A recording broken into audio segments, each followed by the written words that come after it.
Kembali lagi di meja bundar, mejanya inspirasi, meja yang dipenuhi dengan diskusi dan meja yang dipenuhi oleh kontroversi. Dan kali ini saya kedatangan Thomas Megantara. Terima kasih telah mengundang saya ini. Iya. Apa kabar nih Pak Thomas? Apa kabar? Alhamdulillah baik Pak Firman, luar biasa ya, biasa bahagia sekali diundang di meja bundar. Iya. Apa kabarnya nih? Apa kabarnya nih? Kali ini sibuk apa Pak Thomas? Sekarang udah nggak sih habis UAS, hari Jumat udah selesai, tapi ada kerja sampingan lah gitu, istilahnya kerja sampingan, ngerjain apa japri lah gitu. Ada yang anak-anak apa mahasiswa suka nggak sanggup ngerjain tugas. Oh iya. Boleh lah gitu dibantu-bantu gitu kan, walaupun dengan cap nuhun juga tidak apa-apa gitu. Oh iya. Dengan Pak Thomas penghasilannya udah lumayan melalui japri itu. Wah lumayan lah, lumayan walaupun ada banyak sih variatif gitu bayarannya, mau dibayar makan Ya. ataupun stiker juga ada. Pak Thomas menerima japri macam apa? Banyak kemarin ada infografis, terus apa lagi? Eropa mau enggak? Banyak lah perihal tugas-tugas UAS, makalah, skripsi pun. Wow. Oh bisa. Luar biasa sekali, sangat menginspirasi Pak Thomas ini. Luar biasa lah pengalaman itu. Nah, yang jadi permasalahan tuh Pak Thomas, biasanya tarif untuk ngejapri Pak Thomas itu bisa diurutkan nggak? Misalnya diurutkan dari yang terbesar menurut sudut pandang Pak Thomas sampai yang Cap nuhun tadi yang dikatakan oleh Pak apa Thomas. cap nuhun itu sebagai bebaslah jawab Pak Thomas. Sebenarnya bukan apa ya, saya awalnya tidak menarik gitu, terserah yang ngasih tugas aja gitu. Ya. Dia maunya berapa, dia sanggupnya berapa, ya saya terima gitu kan.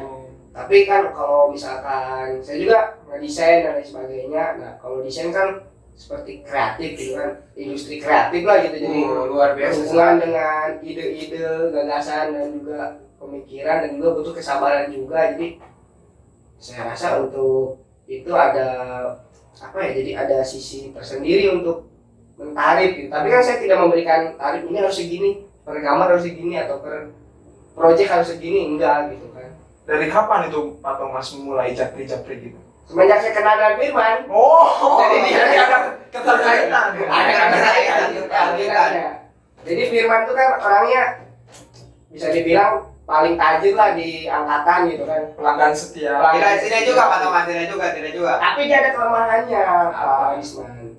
Yaitu mager atau apa, jadi gak mau ngerjain apa tugas, serahin aja sama saya gitu, awalnya gitu. Traktir makan lah, Ya. kayak gitu. Sehingga menjadi kesempatan untuk Pak Thomas Iya, ini untuk masuk membuka lowongan pekerjaan. pekerjaan awalnya gitu. Banyak menyelam sambil minum air. sambil meminum Orson. Orson. BTW ini ada airnya ini. Ini ada. Oh, Ini airnya boim. Ya anggap aja ada ya. Anggap aja ada. Gitu. Pernah bikin apa jasa buat print kartu ujian, pernah dulu Iya. print apa rangkuman mata kuliah, pernah kerjasama sama satu kelas juga. Satu kelas juga. Jadi kolaborasi begitu. Kolaborasi yang sangat ideal lah. Sangat menginspirasi, sangat mengedukasi, sangat ya berjalanlah dengan mudah-mudahan. Pak Thomas Di ini, Bali. Pak Thomas ini bisa memanfaatkan keadaan dengan Wah. kesusahannya teman-teman sekarang di kampus yang jadi Pak Thomas itu masuk ke dalam ranah tugas tersebut untuk bisa menolong temannya. Iya. Seperti itu. Sebenarnya lebih kepada menolong sih, Iya. lebih kepada menolong. Jadi untuk ya imbalan mah nggak apa-apa lah. Belakangan itu mah nomor ke 287 lah. Oh, saya kalau imbalan mah. Selain menginspirasi, mengedukasi, nah yang jadi pertanyaan paling penting ini begini Bu Firman, kontroversi. Iya. Waduh, kontroversi. Ada kontroversi nih dari saudara Pak Thomas tersendiri. Berarti kan tadi mengedukasi udah ya. Udah. Terjawab. Menginspirasi sudah, Sudah. menyelam sambil minum Orson. Ya, susah. Sekarang Ada kontroversinya dari sisi Pak Thomas ini. bisa ditanyakan Nggak ada bagaimana lah, nggak ada sih. Pasti banyak ada lah, ada lah ada. hidupnya. Setiap Ada. manusia, setiap individu pasti mempunyai kontroversi. Dari masyarakat luar ada Yang pertanyaan paling- untuk Pak Thomas tentang agama Pak Thomas itu sendiri. Wah, itu. Agama sebenarnya Pak Thomas itu bisa dijelaskan di sini, bisa di apa? Bisa dikatakan dijelaskan lah di sini supaya agar teman-teman bisa tahu gitu kejelasan backgroundnya Pak Thomas itu gimana. Sebenarnya untuk pertanyaan agama saya itu apa ya tidak terlalu dipentingkan oleh masyarakat umum gitu kan. Karena Ya saya bukan orang yang penting gitu, bukan orang yang ya tahu apa enggaknya gitu, orang lain tidak akan mempersoalkan hal itu Pak Risman gitu. Jadi ini permasalahan enjoy lah itu Permasalahan pribadi lah gitu kan, berhubungan dengan saya dan Tuhan. apa Anda mempercayai Tuhan? Adanya Tuhan? Ya. Oh, berarti Pak Thomas percaya. mempunyai agama kalau misalkan percaya. Jadi kan ada jutaan agama, ada ribuan kepercayaan, ada ribuan Tuhan.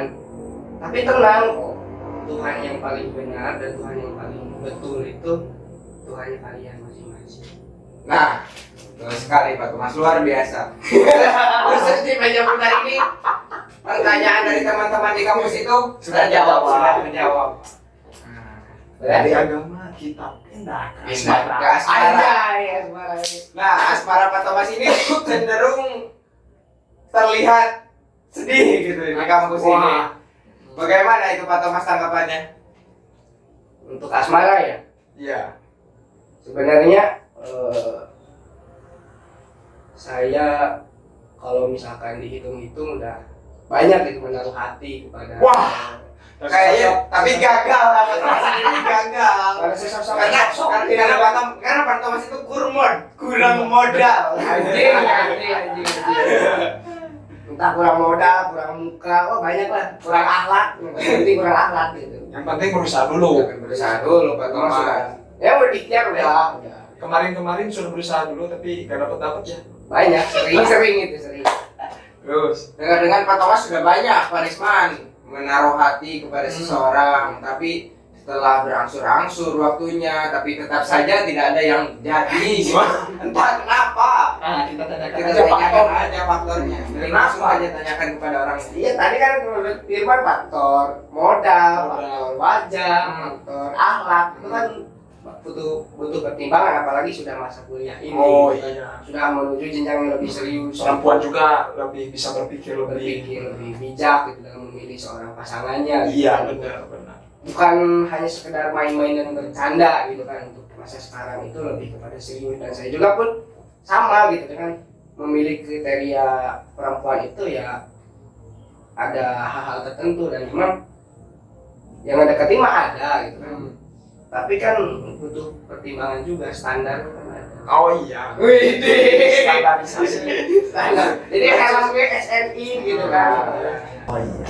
Nah, Pak Risman, saya dengar-dengar juga Pak Thomas dulunya mempunyai bisnis kelinci nih. Nah, Menginspirasi kembali kalangan pemuda di Indonesia ini. para kaum milenial. Coba bisa ditanyakan Pak Risman.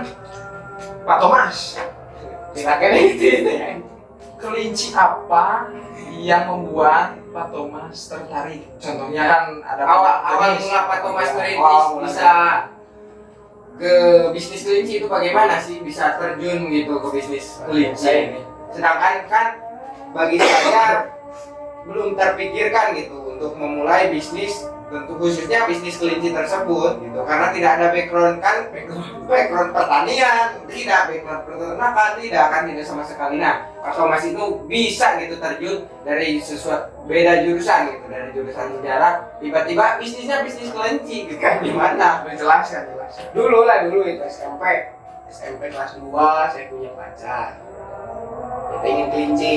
Oh, asmara lagi Pak Jadi berkaitan, saudara asmara saya. Ya iya. Jadi berawal dari situ, dia ingin dihadiahi sepasang kelinci. Akhirnya saya beli, waktu itu jenis busilok. Oh, asli. Oh. Yang ngeplek, panjang, murah lah waktu itu 70.000 hiji. Kalau sekarang Sepasang 2, lebih murah deh ya, karena kopi. Iya iya. Waktu itu kan beli saya sepasang, seminggu kemudian putus sama pacarnya. Oh. Bagaimana perasaan Pak Thomas saat putus? Ya mantap. Enggak. Rasanya ya nggak enak aja gitu. Yang gembira. Ya mana ada yang Enggak Pak Thomas cari lagi lah. Masih banyak. Masih banyak bos bos aja. Iya. Masih banyak pokoknya. Gitu, jadi akhirnya kan mau diapain nih kelinci pasang ginian ya kan? Udah aja timbul lah keinginan untuk mewajangin Apa itu macam itu? mengginiin, Oh. Oh, jadi ingin mereproduksi Oh, lah iya. istilahnya mereproduksi jadi ingin nernak gitu. karena Biarkan. akhirnya ternyata mudah gitu kan, mengerti selah-selahnya. Oke, ini akhirnya banyak lah itu, banyak jual awalnya pertama tuh beli lagi yang bibitnya bagus, ya udah gitu. Berawal dari sana. Biasanya kelinci seperti apa yang laku di pasaran Pak Thomas? Kalau di pasaran, ya kan bicaranya awam. Awam. Pasaran kan. Yang kecil, yang lagi lucu-lucunya, warnanya cerah, Iya. ambil itu. Ambil. Bulunya jiwok, nah itu. Kalau misalkan pembelinya tuh sudah ngerti gitu tentang perkelincian, biasanya beli kelincinya tuh yang kayak gimana sih? Tergantung tujuan, Pak Risman. Kalau misalkan untuk ternak kembali berarti belinya Kalau misalkan breeding pedaging, kan jadi tujuan itu ada dua. ada dua, breeding, Show show, dan breeding. jadi bisa dijelaskan? Untuk breeding pasti kan untuk apa ya? Jadi untuk breeding ini outputnya kan untuk menjual lagi secara anakan atau dari dagingnya itu dari biasanya kelinci biasa, kelinci pedaging kayak New Zealand, terus kayak Haikul, Haila, banyak lah gitu. Kalau karakteristik kelinci breeding itu gimana sih? Apakah Harus badan, badan, harus gemuk, badan, berisi? berisi, montok. Terus ke kelinci show So itu berdasarkan jenisnya. jenisnya Jenis, misalkan ada, jadi dibagi-bagi itu. Ada yang tipe besar, tipe sedang, tipe kerdil. Ada yang tipe kerdil. Jadi itu pembagiannya gitu. Terus ada lagi di dalamnya pembagian lagi kualitas. kriterianya gimana? Cara Kriterianya membedakan? ada pet yang paling rendah.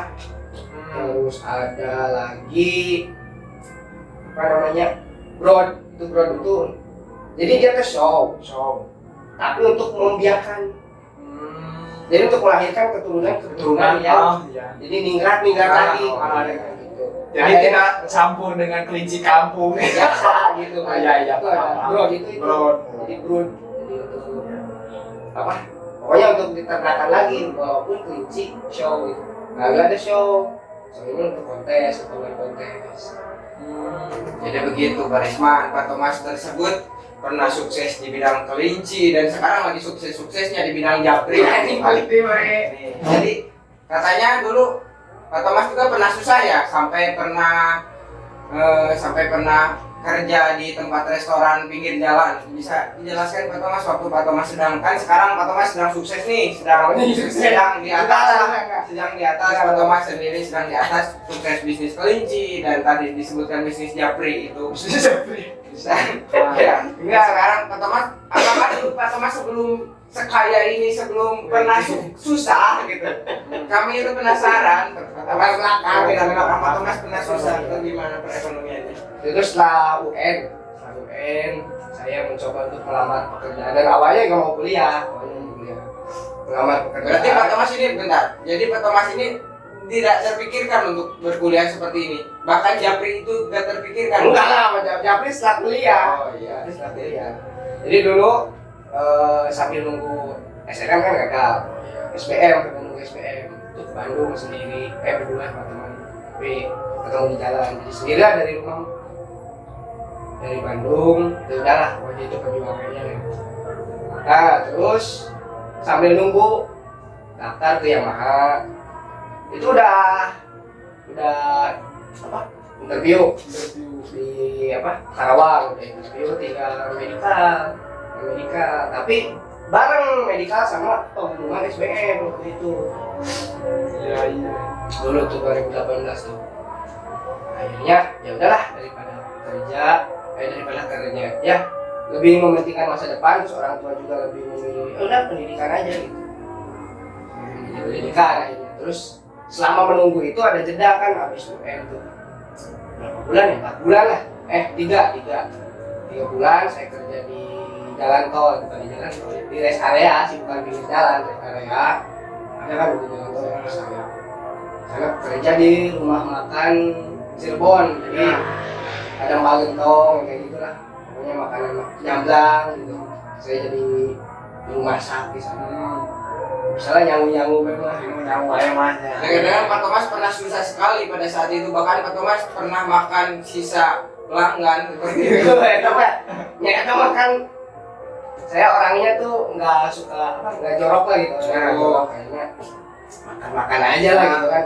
Apalagi kan makannya udah dikasih dari sana gitu, jadi kita nggak harus ngambil uang gaji saya gitu. Tinggal makan aja lah dari barang gitu. Berapa bulan Pak Thomas? 2 bulan lah.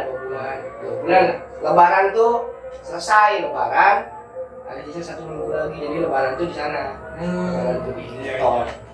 Enak kan Luar biasa sekali dari saudara Pak Thomas ini Barisman, Di balik kontroversi, di balik kesuksesannya sekarang. Jadi pada dasarnya semua manusia itu pernah susah terlebih dahulu untuk naik ke atas seperti Pak Thomas sekarang masih susah.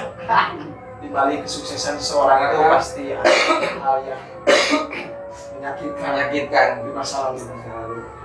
Kaperi cerita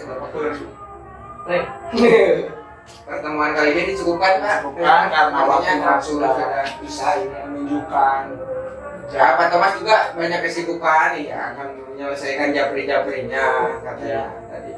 Pak Thomas ngomong terima kasih ya udah. Oh iya, sama-sama. Terima kasih Pak Thomas. Saya bahagia banget nih. Pak Thomas loh satu-satunya mahasiswa yang baru saja duduk di meja bundar ini. Sebelumnya kan orang-orang Luar biasa Biasa, sekali, influencer. Kan kemarin terakhir Raja Arab juga pernah duduk di sini. Raja Arab, Leongleng, Kemal Palevi itu yang sepatunya Adidas merek 2 jutaan Pak Thomas.